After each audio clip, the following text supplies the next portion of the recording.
Catch the Fire by Sonia Sanchez. I'm going to do a reading to kick us off. Sometimes I wonder what to say to you now in the soft afternoon air as you hold us all in a single death. I say, where is your fire? I say, where is your fire? You've got to find it and pass it on. You've got to find it and pass it on. From you to me to her, from her to him, from the son to the father, from the brother to the sister, from the daughter to the mother, from the mother to the child. Where is your fire? I say, where is your fire? Can't you smell it coming out of our past? The fire of living, not dying. The fire of loving, not killing. The fire of blackness, not gangster shadows. Where is our beautiful fire that gave light to our world? The fire of pyramids, the fire that burned through the holes of slave ships and made us breathe. The fire that made guts into chitlins, the fire that took rhythms and made jazz. The fire of sit-ins and marches that made us jump boundaries and barriers. The fire that took street talk sounds and made righteous Imhotep raps.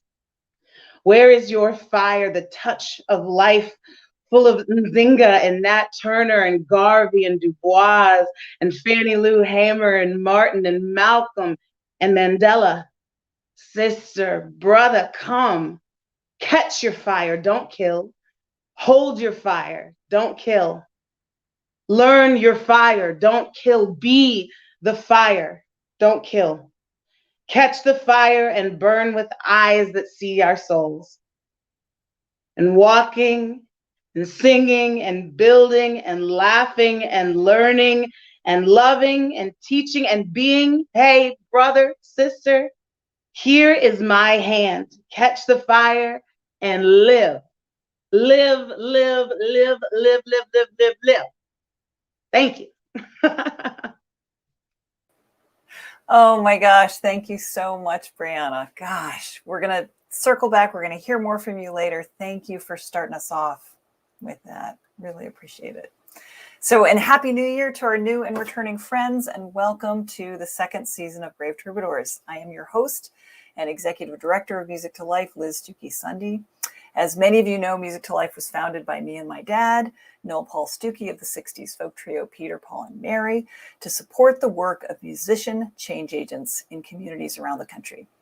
And working behind the scenes tonight is our amazing team, Esme Cole, producer, and Randy Harith, our marketing coordinator and comments manager.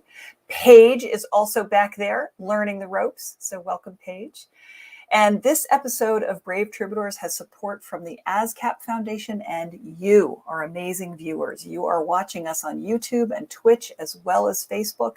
We rely on your continued support to produce these shows, so thank you for your donations and tips. We'd also love to get some quick demographic information from you tonight, so please click on the 1-minute survey link in the comments bar.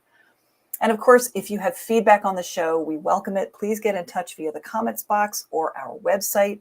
Thank you for all you do to help make Brave Troubadours the best show it can be. So almost time for the music and the artists. Just a quick note about today's theme, Spirit of Tulsa. We are showcasing some of Tulsa, Oklahoma's wonderful young musical talent. And we're also celebrating our partnership with the Woody Guthrie Center of Tulsa, with whom we will produce a special incubator program for local musician changemakers, Better World A-Comin', in April. There's more information on our website and in the comments box. Also tonight, we'd like to offer a commemorative moment to the 101st anniversary of the 1921 Tulsa Race Massacre. For those who are unfamiliar, this was a horrific 24-hour period in which mobs of white residents attacked Black residents and destroyed homes and businesses in the Greenwood district of Tulsa, known as Black Wall Street, one of the wealthiest Black communities in the U.S. at that time. The artists that you'll hear tonight have lived with that history, each in their own way. So as the title suggests, we honor the spirit of Tulsa past as it moves into the present. Because as these artists demonstrate, every day brings a new opportunity to live and shape a radically different future for ourselves and for our fellow human beings. And these artists are stepping forward into their power and capacity to heal and revitalize their communities. And we are so grateful for their presence and their perseverance. So that said, let's head into our first artist set and meet Kalyn Faye. Hello, Kalyn. Hi, Liz. Thank you for having me. Wonderful to have you here. So I'm going to quickly introduce you. Kalyn has been writing and recording her own music for as long as she's had a story to tell, and she's lived more than her share of life. She has loved and lost, voraciously pursued higher education, questioned her faith, walked the line between her upbringing and her Cherokee roots, and figured out how to process and express all of that through her art. So we are excited to spend the next set getting to know you, Kalyn, and your music and your work. So please take it away. Thank you so much. So as Liz said, I'm Kalyn Faye. So Osio, Kalyn Faye Dawadoa. Hi, I'm Kalyn Faye. And Wado for being here tonight and listening in, because it's not just my story, it's many people's stories this evening. And I'm so excited for you to hear from them as well. A quick introduction to me. I have been performing since 2012, 2013, and I've been writing and touring since then as well. I'm both Cherokee and Muskoke. I'm enrolled Cherokee Nation. And I'm just going to do a quick introduction to the song that's going to be playing pretty quickly. But the song is called Way Out. And when I was in Boston in 2019, I had this immense opportunity to do a Native fellowship through Peabody Essex Museum, in which I got to create all of these sound pieces for some of the exhibits and just meet a bunch of new people and a bunch of Native people who, I don't see myself in a lot of spaces represented, whether that be in music, whether that be in art. There's not a lot of representation within those spaces. And so it was a really fulfilling time for me. But I was also thinking about all of the ways in which I kind of wanted to get out of these perceptions and get out of my own way. And that's where the title of this song came from, was Way Out. And it's actually really funny in the way it ended up resonating in a totally different way, starting in 2020, when we all had to fall into quarantine during the COVID pandemic, which we are still technically in. But Way Out has a whole other meaning now. But I'm going to go ahead and we'll start the video for this, and I'll talk more afterwards. Thanks.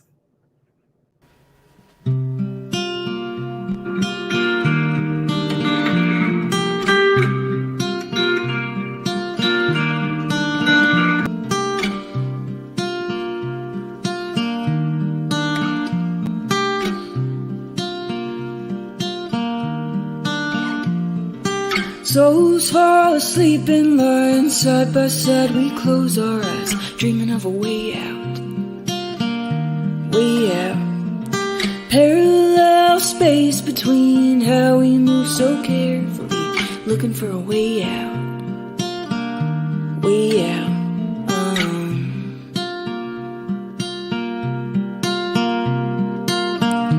It's a mystery to me. I don't know what I want. Tell me what you need, or is this too far gone? It's a mystery to me. I don't know what I want. I don't know what I want.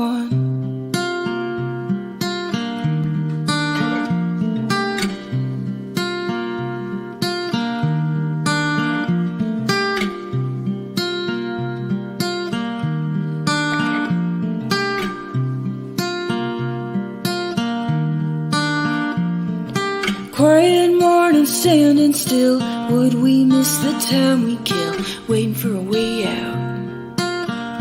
Way out. Falling sun, clouds hung low. We stare out a shared window, searching for a way out. Way out.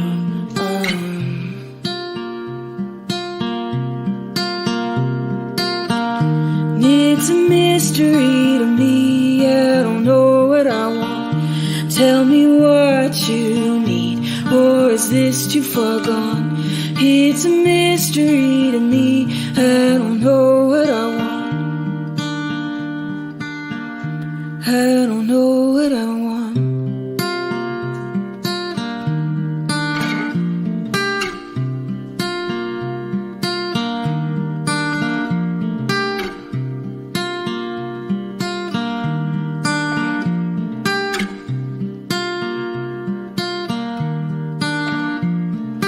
No, I pushed and pulled away. Sometimes it's just hard to say.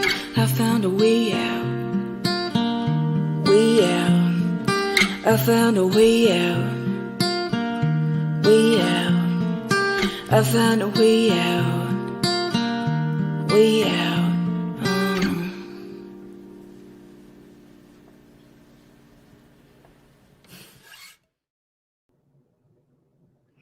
Thanks for tuning in. So that song was called Way Out. And again, I wrote that in 2019 while I was kind of sanctioned off in Boston doing a fellowship up there. But the song still kind of rings true and actually resonated more as the years have passed. But yeah, I want to talk also about why I write these songs and why I perform the way that I do. Like I said earlier, I'd never grew up with a lot of examples of Native songwriters or Native people who were performing in the way that I wanted to perform and doing the things that I wanted to be doing. I'm sure there were a lot of people doing those things, but they weren't platformed in the same way that they are now.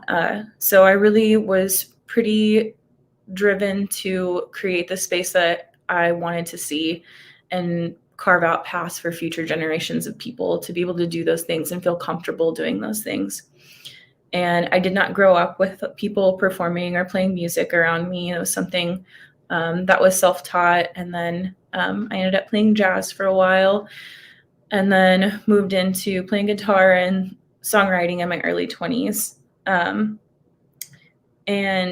there was a lot of failure as a part of that too. I didn't know what I was doing. And I didn't have a lot of mentorship to figure out what I was doing because, like I said, there was not a lot of Native people around. So a lot of everything that I have been doing, continue to do, has to do with helping our Native youth feel comfortable doing the same things or creating their own space, or if they see a hole and they want to be filling that hole in some way or making something of themselves in a different way, that they feel comfortable doing that. And also to keep myself open to conversations and having these moments. It's what I'm missing a lot right now about live performance, especially in Tulsa. We have such a tight-knit community here, and we're always talking to each other and people can come up and converse, and we have a really comfortable environment for that. And so I'm hoping in the near future we can be doing that again soon. As for now, though, I'm really thankful for moments like this. And then I want to talk about this next song that I'm going to be performing. It's a video, but the song's called Wind Song, and I finished my second master's degree earlier in the spring of last year. And it was really difficult because I grew up in Oklahoma, and I've always lived in Oklahoma, and specifically in Tulsa in proximity to Tulsa the past 15 years. And I moved to Arkansas, and it was not that far away, but I didn't realize how little representation of Native peoples there were. And so a lot of times it felt like an uphill sort of climb for me. Sometimes being the only Native person someone had ever met in their entire lives, and having really difficult conversations in those spaces. And so this song came out of a need to share that Native people are still here. We're having a similar contemporary experience as everyone, but it's in a different sort of way. There's still, I guess you'll just have to listen to the song. But part of the song, there's a sound that happens in it, and it is a sound that I do at powwows. A lot of people do at powwows when you're cheering for your family or your friends who are dancing, and it's really loud, so I'm not going to do it right now. But it definitely influenced the way I wrote this song too, because it's something that I just carry with me at all times. And this musicality that comes and really stems from being a part of the land and my understanding of the land and my understanding of my indigeneity as it relates to the land, our stories and our cosmologies. And so this song is sort of epitomizes that for me. So I'm going to go ahead and have you all play that for me.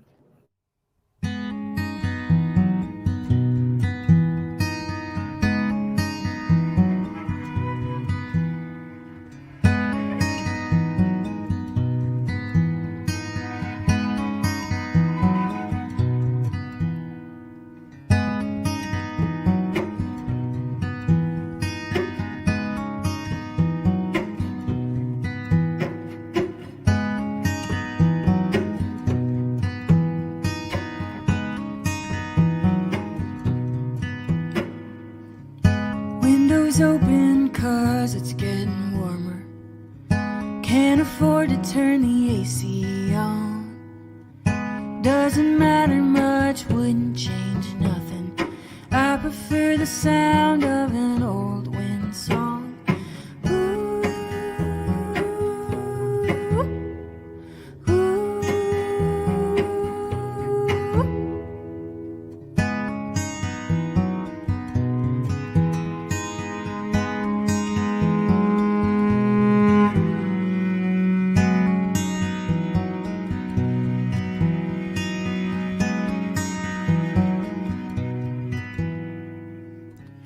man, I really need to call my mother and my friend that I left out west.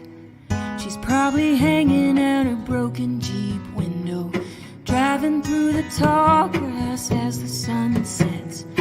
Ooh, ooh.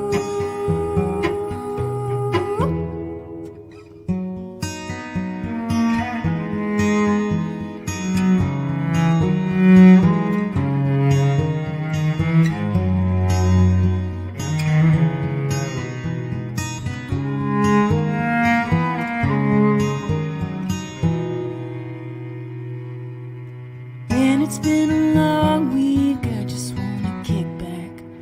Head to the bar with a few new friends, but I overheard a drunk man in a suit saying it's hard to find the time to make amends. Ooh,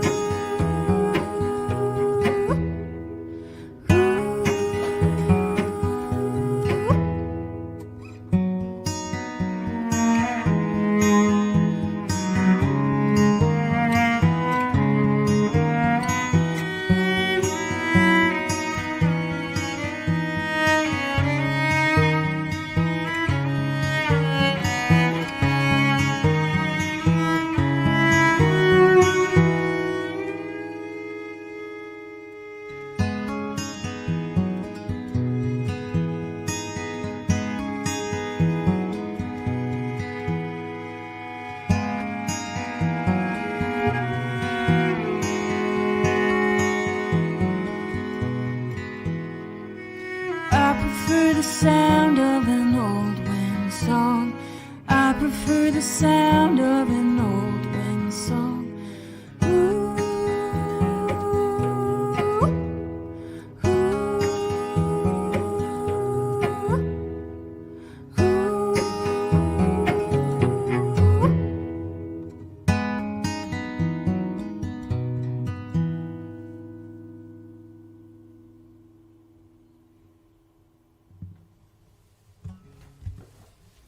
Nice take. take. Take, Take, take, take. I got a little weird. So thank you again for listening in. So the cellist is one of my dearest friends and collaborators. His name is Matt Majorkirth. So if you do want to look him up, he also does amazing things with the community and with kids and teaches, and he's just an incredible artist in his own right. But yeah, that song was super important to me when I wrote it, and it still is important to me. And I think the main thing takeaway from talking about all this and talking about the songs is that your story is just so important to share. You never know who it's going to resonate with. You never know what space you're creating for other people to do the same. And, you know, you're building a platform yourself as you're working to platform yourself. You're building a platform for other people too, to feel comfortable creating and making a difference in the world. And yeah, I just really appreciate this opportunity to be here tonight. I can't wait for you all to hear the other artists this evening. So thank you so much for Music to Life for having me tonight. Thank you for being here, Kalyn. Really, really wonderful. Thank you for sharing your stories. So please do hang out for a bit. I know you will, and we'll circle back with you at the end. Meantime, I encourage our audience to please express your appreciation by giving what you can, clicking on the tip jar or the donation link in the comments. You can point your camera. If you're full screen, you can point your camera at that QR code, and that'll give you another opportunity to give. But we really do appreciate your support of these frontline artists. And if you're watching from Tulsa or plan to be there this spring, be sure to join us in April for Better World of Comin', our special program with the Woody Guthrie Center. I know there's some information in the comments on that as well. Now, we're going to shift gears a little bit and see a quick video on Music to Life from my dad and co-founder, Noel Paul Stookey. You know, the 60s, in terms of its potential to galvanize people, seemed so much easier because the issues were so clear, not so diffracted. Nowadays, the issues are so diverse and so competitive almost for your attention that, thank goodness, we have a raft of young singers and songwriters who are addressing each one of these, sometimes in their own communities, you know, whether it's teenage suicide, whether it's homelessness, whether it's whether it's the environmental issue. There's something that happens to an audience, even if it's only 6, 10, 12 people, who, because of music, understand the situation in their hearts and emotionally as a group of people who laugh together or sing together, share a deeper opportunity to be concerned. It's often been said, and I believe, that music unlocks the heart so that the mind can learn. I have a great deal of hope for the future of activist music, as long as those activists are not operating out of a platform of despair.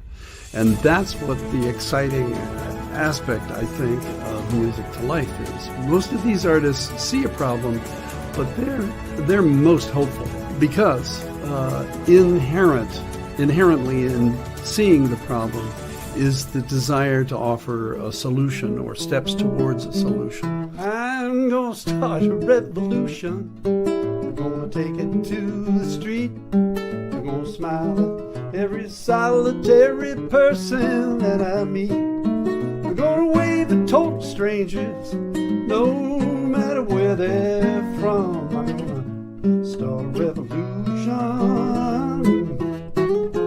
Yeah, I'm gonna win it one by one.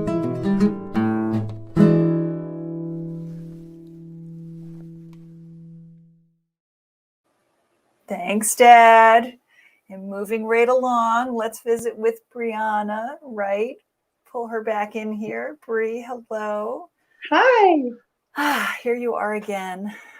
Thanks again for opening our show. That was just beautiful. And now I get a chance to introduce you a little bit. So Briana is a versatile singer-songwriter. And in a recent NPR interview, she talks about how she turns to music to express what it means to be fully herself in a city that has not yet reconciled with its past. She is always hopeful and optimistic, however, and remains committed to Tulsa, believing that her social justice work does move hearts and open minds, kind of like what Dad was saying. So we're so glad to have you with us tonight, Bri. And you want to just take it away? Sure, absolutely. Thank you, everyone, so much for tuning in. Liz, thanks for having me. Thanks to Music to Life. So I'm Briana Wright, born and raised in Tulsa, Oklahoma. And I suppose I haven't always been an activist in my music. A lot of my activism started on a personal level. I've always been involved in community work and engagement with town cleanups and of course protest work in the streets of Tulsa more recently. But it's been more current that my activism has that my music has actually gotten to be a part of my activism, and it's something kind of new. I've always been an intentional artist, but kind of stepping into my own and having a little more confidence in a message that I want to get across has been incredible. And for me, a big turning point was the pandemic. I've been playing in Tulsa for about 10 years. I started singing in church, of course, and I did a singing TV reality show called X Factor back in the day, about 10 years ago. And when I got home, I began singing around town, and my city was there to support me and has sort of pushed me in my music. So so more recently, obviously with the pandemic, just being a musician in general has kind of the lay of the land has changed. And so I'm going to play a video coming up, and this is a band that I'm in. It's called Nightingale. We like to call ourselves sort of soul stamped Americana. We're not afraid of our Americana folksy roots here in Tulsa, but also not afraid to infuse that soul, of course. I think something that Tulsa is famous for. But this is a video that we made. We released our first EP featuring this song on February 29th, about 2 weeks before the entire world shut down. And it's funny to look back at this video because the song, I remember when we released it, I remember thinking, I hope, that people can, it's kind of about wanderlust and about being happy where you are and being home. And what a funny song to release right before a pandemic. But it is called You and Me. And we recorded this video not long after we had the EP release and then the shutdown. So this was kind of in the midst of that when we were figuring out how we were ever going to get to perform again and put the pieces back. And so it's great to look back on it, but it's also really special to share this kind of look into our experience early on. So this is Nightingale with You and Me.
No one ever showed just how good it could be when you settle yourself, but I will. Let me show you how good it can be with just a house in the country. The world is gonna be a little bit that nothing you and me. Oh, little white house with a big rainbow tree. Oh, in the backyard where the kids can play. A screaming porch with a slow spinning thing. Oh, and a cold glass of iced tea.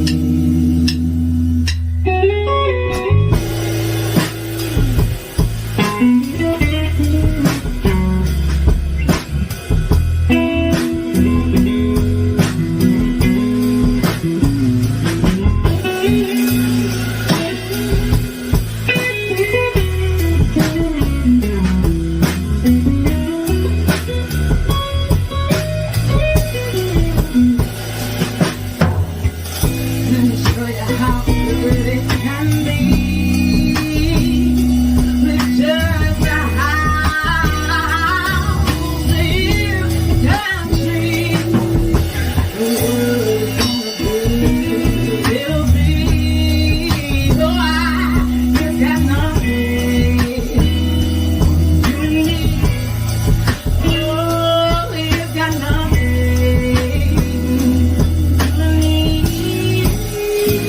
and me.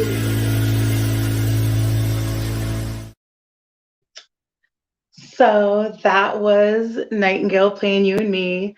And so it's kind of funny looking back on that, because so that was in a really uncertain time, and I know I was one of a lot of people kind of struggling sort of, especially at the beginning, but once it became clear that it wasn't going away anytime soon, and we just at the beginning of the pandemic had partnered with the Sims Foundation, which is a group in Austin that provides mental health services to local artists and musicians.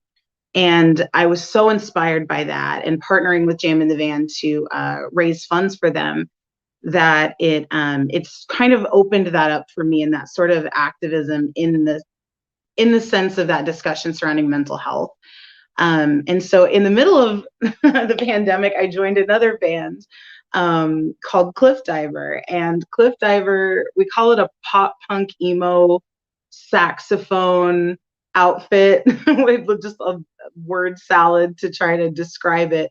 But we do very uplifting pop punk music. And I had known the guys, and Cliff Diver has a very deep commitment to this discussion surrounding mental health. All of their work up to me joining the band had been kind of centered around that conversation. And I had actually spoken to members of the band kind of about that conversation and how proud I was of them for being musicians who were willing to be very outspoken about mental health. And that I was kind of private, about my personal struggles, but I really looked up to them. So it's kind of funny now joining the band, because I get to be part of that discussion, especially as an sort of member of a few different underrepresented communities in the mental health discussion, especially. It means a lot to me to be intentional about that message, and to be a part of a group that has such a strong history in that discussion. So we just got off of tour, and I'd like to talk a little bit about some opportunities that we had, some conversations we had. So the band is well known for this discussion and for having a message of hope within their songs, and within the new album that we just recorded and will be released in May. It's always at the forefront of everything that we do. At every show we talk about the discussion. Our merch table is full of resources for people who are struggling and need to reach out. Our ears are always open. And so with that commitment, it's been amazing to sort of take that on the road and meet people. We've met people who survived suicide, and the music just meant so much to them, and they came to tell us. We met a cancer survivor who would listen to our music when she was on her way to chemo after she had to shave her head to just get through it. And you get to see the impact of your music kind of face to face, which is my favorite part about tour, in getting to represent Tulsa. And anyway, so this next video is with my band Cliff Diver. And this is a song called All My Problems Started the First Time I Saw Cameron Diaz in the Mask. That's the long form title of the song. We call it Cameron Diaz, but it is a song about therapy, about getting better, and ultimately about hope. So this is Cliff Diver with Cameron Diaz.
Still time.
So that was Cliff Diver.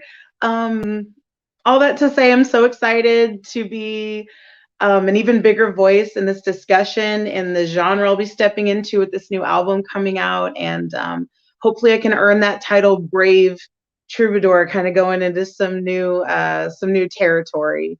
But I'm looking forward to it. And thanks again so much for having me, Liz.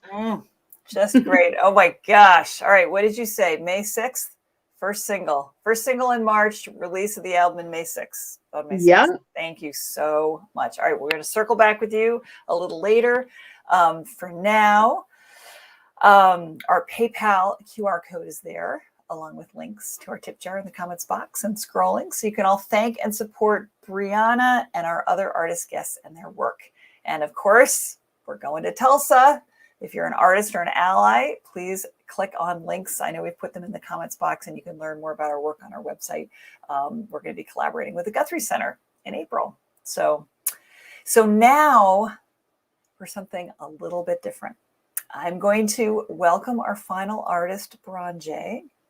She is an activist, dancer, singer, and actress, the birth child of classic soul, funk, and R&B, with a mix of lyrical depths, energetic theatrical performances, and genre fluidity. Her storytelling is as unique as the personas she embodies. And for tonight, just for us, she has created a dramatic performance piece to commemorate the Spirit of Tulsa. We are so honored. In this piece, she references several forms of spirit, the dark energy still surrounding her community, but also the light energy that continues to live in all of us, and that we are here and now the Spirit of Tulsa. I'm so sad that she can't be here with us live to introduce this, because she is healing from COVID this very evening. So Branjae, please know that we're all sending you healthy vibes and hopes for a steady recovery. And thank you so much for offering us this piece. So I'm going to turn it over now to Branjae. Spirit of Tulsa. Spirit of Tulsa. Spirits of Tulsa. Spirits of Tulsa. Past, meet our present. Spirits of Tulsa. Spirits of Tulsa. Some good, some evil. Spirits of Tulsa. The native people of this land, my people, Black people, communities burned to the ground. Spirits of Tulsa. Racism, bigotry, injustice, white supremacy. Spirits of Tulsa. Cry out for justice. The present seeks forgiveness. But it's so hard to forgive when justice hasn't been served, and the only answer feels like revenge. Even though we've heard wise advice before, from people we trust, we know, but we've all got that one situation undone. Next chapter the story reads on. I can't possibly restore respect for you, damage to the core, offenses I can't ignore anymore. Sick in my heart, I'm unfit to friend, expected to move on, pretend to blend, ignoring behavior I should have condemned back then. book I read, I found out I should be this bigger person. Back when Oprah told me on the television, it's worth it. Clear about the burden, at least I'm honest. See, I earned this and it's heavy. Once in this book I read, I found out I should be this bigger person. Back when Oprah told me on the television, it's worth it. Clear about the burden, honesty, I earned this and it's heavy, heavy. I'm sorry, but I think that I can never forgive you. It's not that I don't want to. I tried real hard and I don't despise you, but you pulled the murder weapon on me. I'm sorry, but I think that I can never forgive you. It's not that I don't want to. I tried real hard and I don't despise you, but you pulled the murder weapon on me.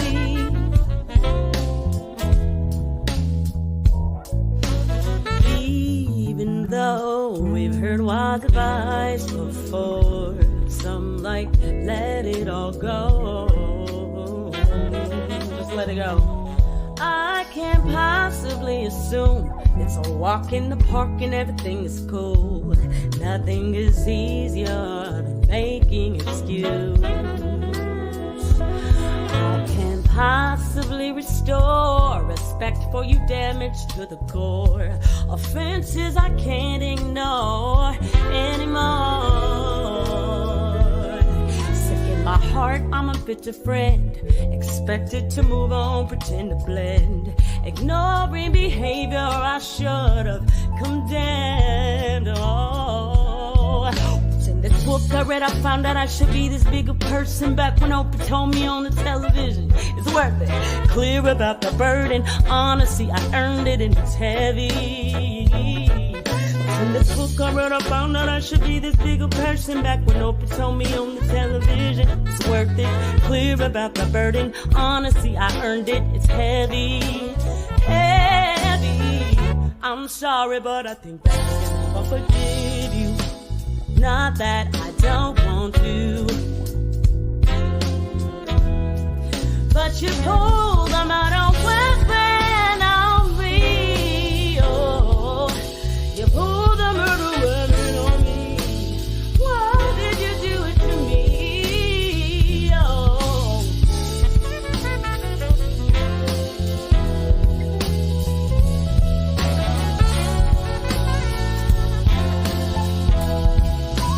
pull the murder weapon on. Why did you do it to me? Burn down communities. Oh, why? You know why? Pull the murder weapon.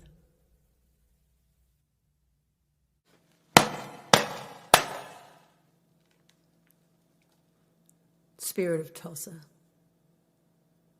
Spirit of Tulsa. Spirits of Tulsa. We're here. We desire equality, justice, and to live in our own homes without fear. But how do we get there? Native people of this land, Black people. Allies stand. Two things I know for sure. We all inhale the same air, and we all bleed bright red blood.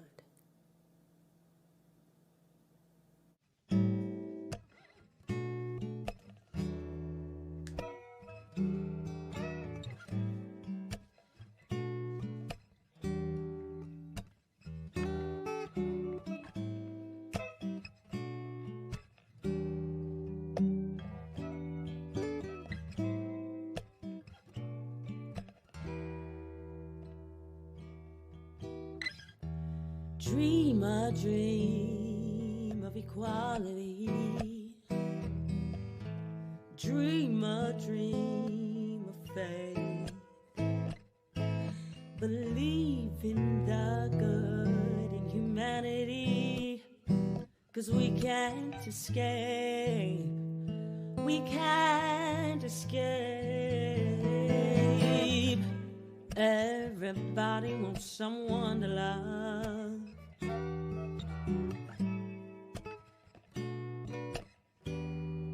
Love somebody.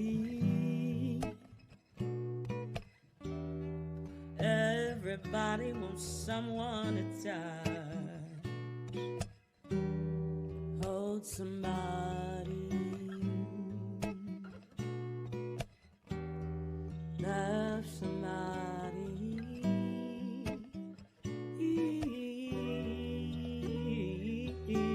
Oh.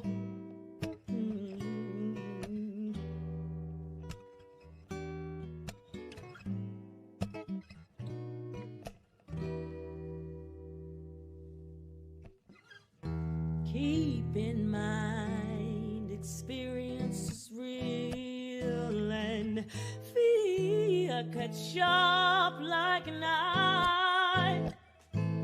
Hold on to the right, 'cause we about to turn up in this fight. When we're challenged for our rights, remember the bottom line.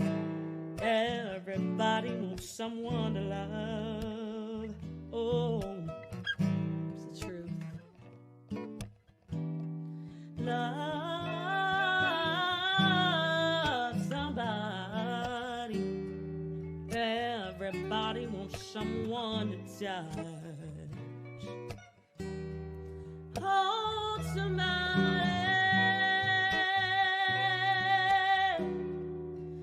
Love someone.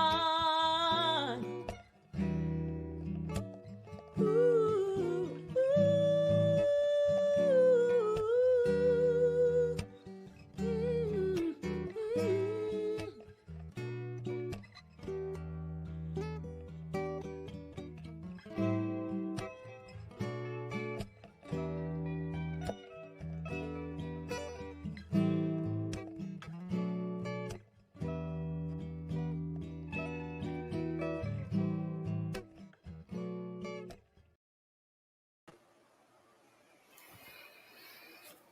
Thank you, Branjae.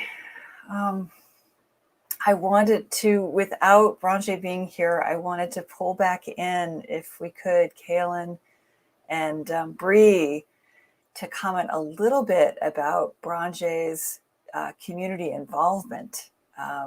So I'm really curious, because we don't have a chance. You both were able to articulate that, and I just wonder if you could share some perspectives on how she's moving her creativity and her artistry into the community. Absolutely. And I would say that she's always been representative of Tulsa and a huge voice for and within Tulsa. But I would say even within the past few years, it's been amazing to watch her activism grow and become even more pointed as she becomes more focused and as her art kind of changes. She worked with, I know, DVIS, which is a local domestic violence survivor funding foundation, and she made a video called Streetlight, and it was actually entered in film festivals that got taken around the world, and she raised a bunch of money for their survivor programming. I was aware of that at the time, and so I know that that's been a recent project. And that's what it seems to be, is the art always has, a purpose, a message, and then also a result, if that makes sense. Like with Free Facts, which is a more recent presentation of hers, and it's about educating and the way that you think, and programming versus education, and even that went to benefit the education programming at Woody Guthrie Center. So I know that all of her videos are on YouTube, and you can access those, and they all have an incredible message as well, because just her voice and speaking truth to power has always been something that she is very committed to, and that I personally, I know, has spoken to me about her artistry. I'll let you go, Kalyn. Yeah, I mean, I just have to echo exactly what you said. So good job. But you know, even beyond just that, she advocates all of the time for artists, just specifically even in the Tulsa community. You know, when I first got on the scene here, there weren't a lot of female artists. There weren't a lot of like I said earlier when I was talking, there's just weren't a lot of people who were like me, and not just Native, but like any woman, much less like a minority woman, you know, like that just didn't exist. And she was on the scene and had been for a few years. And, you know, there were times when we didn't get the later night slots, when we didn't get those opportunities because they went to all the guys. And she really advocated for better pay and equality and representation within this community. And it's made a huge difference because it doesn't feel she just did all that work, you know, and that's a huge load and burden to carry. And, you know, a lot of us have her to thank for, you know, being able to do what we're doing right now. Yeah, thank you so much for those perspectives. Because I feel like it's also, you have to make a living at the same time that you're advocating, at the same time that you're getting into the community. I mean, it is such an incredible juggle. And so just thank you both. And thank you, Branjae. And I just want to close by saying please don't forget these artists. You have an opportunity to support them. The PayPal link we'll put back up on the screen, and there's a link in the comments.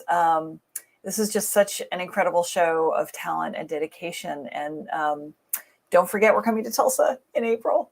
Artist or ally, please click on the links and learn more about our program. Go to our website to learn more.